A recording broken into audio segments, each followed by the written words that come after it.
কখনো কি এমন কোনো কোম্পানির কথা ভেবেছেন যেটা লাক্সারি কোয়ালিটির জিনিস বানায় কিন্তু দামটা রাখে একেবারে সাধারণ মানুষের নাগালের মধ্যে? আজ আমরা অ্যাটমি নামের অ্যামোনিয়া গ্লোবাল কোম্পানির ভেতরের গল্পটা জানব। আচ্ছা, একটা হেলথ সাপ্লিমেন্ট কিভাবে টানা ৯ বছর ধরে বেস্ট সেলার থাকতে পারে? কি এমন আছে ওটার মধ্যে? এই প্রশ্নটার উত্তর খুঁজতে গেলেই আমরা অ্যাটমির সাফল্যের আসল কারণটা পেয়ে যাব। আর এই হচ্ছে সেই স্টার প্রোডাক্ট হেমোহিম। বলা যায় এই এক পণ্যই অ্যাটমিকে সারা বিশ্বে চিনিয়েছে। কিন্তু অ্যাটমির গল্পটা শুধু একটা প্রোডাক্টকে ঘিরে নয়, ওদের ইনোভেটিভ স্কিন কেয়ার প্রোডাক্টগুলো কিন্তু বিশ্বজুড়ে সাংঘাতিক জনপ্রিয়।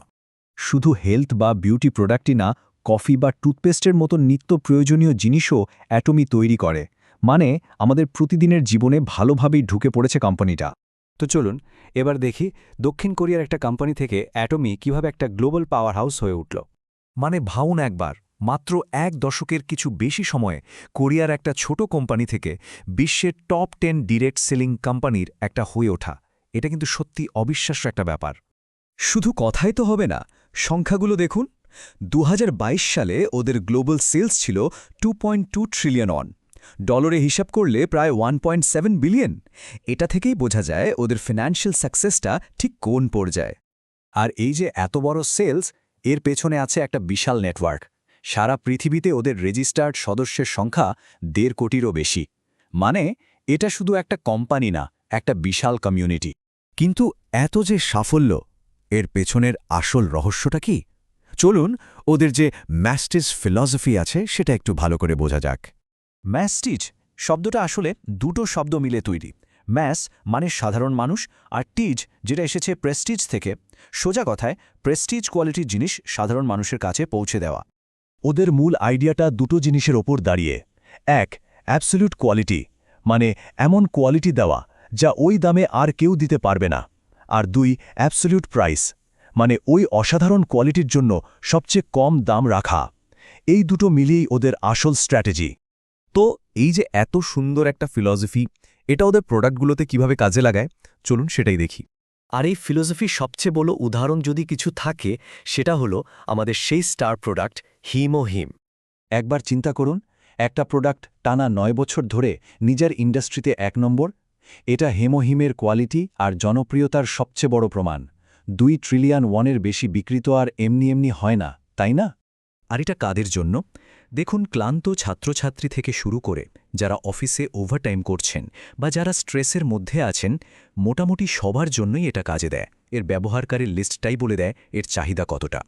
হেমোহিম তো আছে, এর পাশাপাশি অ্যাটমির absolute cell active skin care বা হংসাম ডান রেড জিনসিংয়ের মতো প্রোডাক্টগুলো কিন্তু ওদের ম্যাস্টিজ ফিলসফির দারুণ উদাহরণ।